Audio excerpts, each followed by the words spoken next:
Hey, what's up everybody? Alec Hansen, video 74, 100 videos in 100 days. Choo choo! Today, I have to give a shout out to Phil Treadwell. Now, if you don't know who Phil is, you're just not paying attention because Phil runs a mortgage industry podcast. He's doing tons of cool work in the mortgage industry, and I got a lot of respect for the guy. He's a natural born leader. And I could quote or use a lot of pieces of his content as examples, but there was one interview he recently did with Gary Vee. And I love it. I love that he's out there interviewing like great storytellers and great practitioners and asking questions and pushing our trade forward. But three things really stood out for me from his podcast. I'll include a link below so you can check it out. And I really enjoyed it. I thought it was really well worth listening to, so go listen to it. But here's the three things that stood out to me. Number one was how Phil asked Gary about brand and translating what brand means and building a brand to a traditional mortgage salesperson who is out there beating the streets. And I've said it before, and Gary was so eloquent in it, he just said, look, brand's your reputation. That's all. That's what you're known as. And he just simplistically dropped it and it was over. It was like, that's it. And that was connected a lot of things for me because I've been trying to figure out how to connect brand to reputation. And, you know,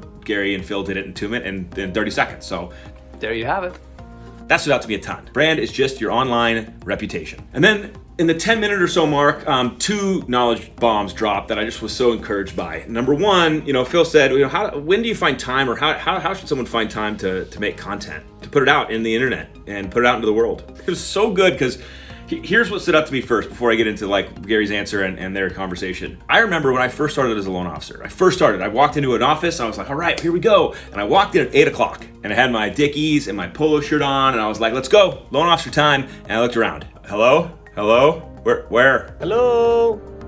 Where's this? This is in 2003 when actually like loans could fall out of the sky. 8 o'clock in the morning. Hello? And like 10 o'clock. People start showing up, wandering in. I'm like, oh, okay, I guess I get it. Maybe everyone here just works really late. 3:30 in the afternoon. Hello? Why is everything dark in the office? Oh my God, everyone's gone. Now I'm not gonna judge those people, except that for me it was an aha moment. People just don't work hard in our business. Oh, you're gonna get offended. I offended somebody. I'm not trying to offend you. You clearly work hard. But I've discovered that people in the mortgage industry, sales professionals, don't work very hard. Now, if you're one of the hardworking people and you're getting offended, then I'm sorry. But if you're not one of the hardworking people, you're probably not watching this video, so you probably don't care. But I was shocked that just people didn't work very hard. And I was like, man, I'm gonna kill this. I remember 23 years old. I'm like, oh, this is a wide open field. Here we go. So, and I'll quote Gary on this one because he said it, I wrote it down right here and I was dying. And the question was, when should I be producing content? And the question, like the answer back was, when you're sitting in the office waiting for the phone to ring. It killed me. I was like, oh, because it's that easy, guys. You just turn the camera on and you're filming. You don't need to like spend an hour like, oh, let me film up, let me get the room ready. And oh my gosh, it was so great. But then the follow-up punch, the 1-2 punch was, you've put busy work on a pedestal, not results driving work. That to me is true for so many things in our lives, by the way. How many times are we putting busy work? Because if you got mad earlier, you're like, I'm so busy. I'm just so busy. I don't have any time to. And then we like really get into like your day. Is it full of busy work? Here's my example. When I was prospecting agents, I keep translating this back to the effort we did as young professionals prospecting referral partners. Weekends were 1 to 4.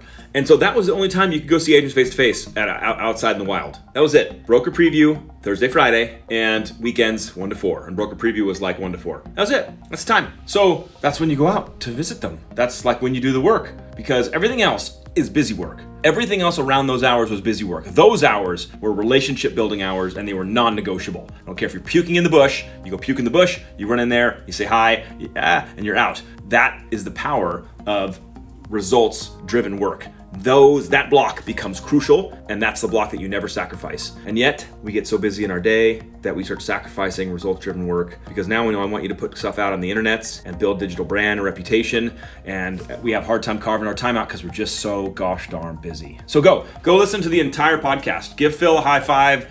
Enjoy the content there. Enjoy just digging into learning new things. And thanks, Phil. Thanks for being a leader in the space. You're the man. See you guys later.